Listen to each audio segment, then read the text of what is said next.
its accredited members. So in line with this, World Butterfly Association picked Aquaplanet to invite everyone to be one of the participating water theme parks all over the world. And we are happy to share that we are targeting this year 1,500 kids to participate in this simultaneous swimming lesson for 30 minutes at least.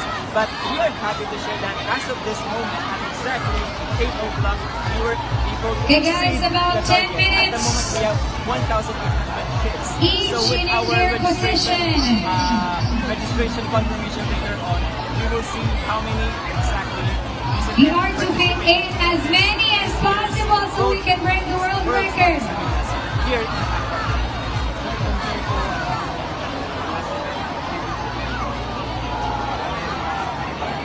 Okay.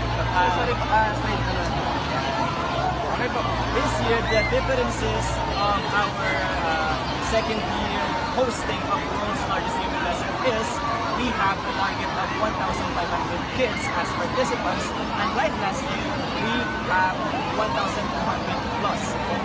But now we have 1,500 kids. Also, we have our partner, which is the Bert Lozada Swimming School, which is the biggest swimming school in the Philippines. They agreed to deploy 180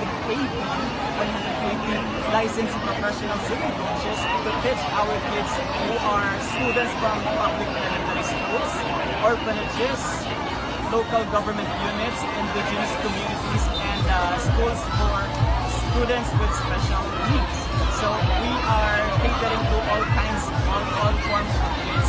We are happy to share that Aquaplanet is doing this not only for an achievement for Guinness Book of Records, but most especially to teach sincerely our kids to prevent drowning by giving them a basic swimming lesson that is appropriate for their ages.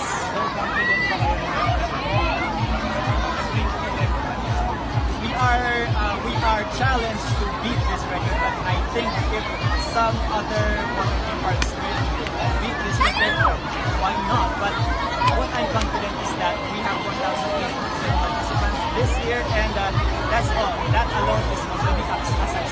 And anyway, our main objective is to effectively teach our kids here in Central Luzon, and I think with what we see right now, it's a success. Thank you so much. Thank you so much.